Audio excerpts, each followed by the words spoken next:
आप समय को यूटिलाइज करिए। आप इनके चक्कर में आप अपना समय बर्बाद मत कीजिए। है आप पढ़ोगे, पढ़ने के बाद आपके दिमाग में आएगा कि सीट है नहीं, ये वो।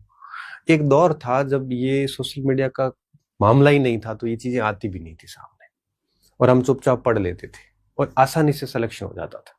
जैसे मेरा फर्स्ट ग्रेड में सिलेक्शन में मेरी 13वीं रैंक थी, 13वीं रैंक थी, फुल ऑन में जनरल में था। तो मुझे अगर 40 सीट भी होती टोटल वैकेंसी में, तब भी मेरा सिलेक्शन हो जाता। तो यही किस्सा मेरे वरिष्ठ अध्यापक के साथ था, यही किस्सा मेरे प्रोफेसर के साथ में था, यही किस्सा मेरा नवोदय में था।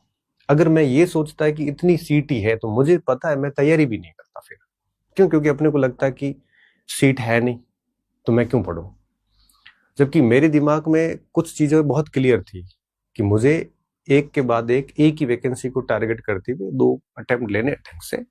पहले में हो जाता तो ठीक है, सेकंड में कर लेंगे, तो आराम से हो जाता है फिर, अगर हम उसको फोकस करके पढ़ते हैं। आप अपना टाइम जो है वो पढ़ाई में दीजिए। ये सोचिए नेक्स्ट वैकेंसी जल्दी आ रही है और बैक टू बैक आ रही है, तो कम से कम जून का पेपर बढ़िया दीजिए। इसमें कुछ कमियां रहती है, हो सकता है इसमें हो जाए, कमियां रहती है तो आगे की कमियों को दूर करने के लिए प्रयास शुरू कर दीजिए और 2-3 अटेम्प्ट ले लीजिए। हुआ नसीब में तो मिल जाएगा, नहीं हुआ तो जैसा नसीब, मरता भूख से कोई नहीं है। तो भाई सीधी बात यह है कि मैं इन पे भरोसा नहीं करता। मुझे इतना पता है कि वैकेंसी आएगी और कि अब लगातार पढ़ते रहो। एक वैकेंसी का पेपर डाउन हुआ, कोई बात नहीं, उसी वैकेंसी का सिलेबस लेके वापस लग जाओ। आप इस तरह से जिगजैग मत हो, कभी थर्ड ग्रेड, कभी सेकंड ग्रेड, कभी फर्स्ट ग्रेड, कभी पटवारी, कभी एसआई, कभी ये कभी वो, कुछ भी नहीं मिलता। फिर आप जिस भर्ती को टारगेट करके तैयारी कर रहे हो ना बेटा, उसी पे लगे रहे आप। एक अटेम्प्ट नहीं तो सेकंड में हो जाएगा।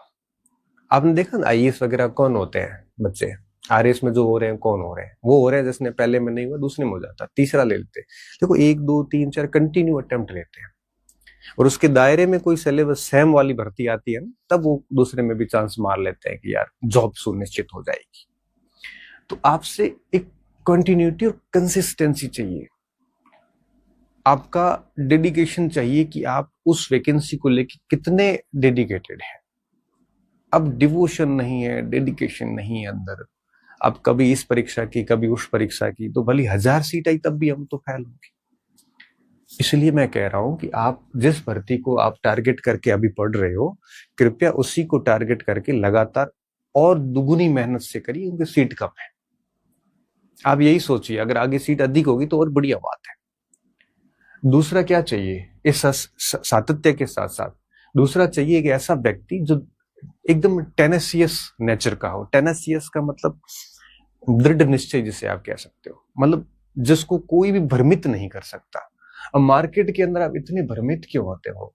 आपको कोई भी आके टेलीग्राम चैनल, कोई भी यूट्यूब आके एरा गैरा आके आपको ऐसे भ्रमित कर लेता, आपका निश्चय इतना डगमगा कैसे जा सकता है?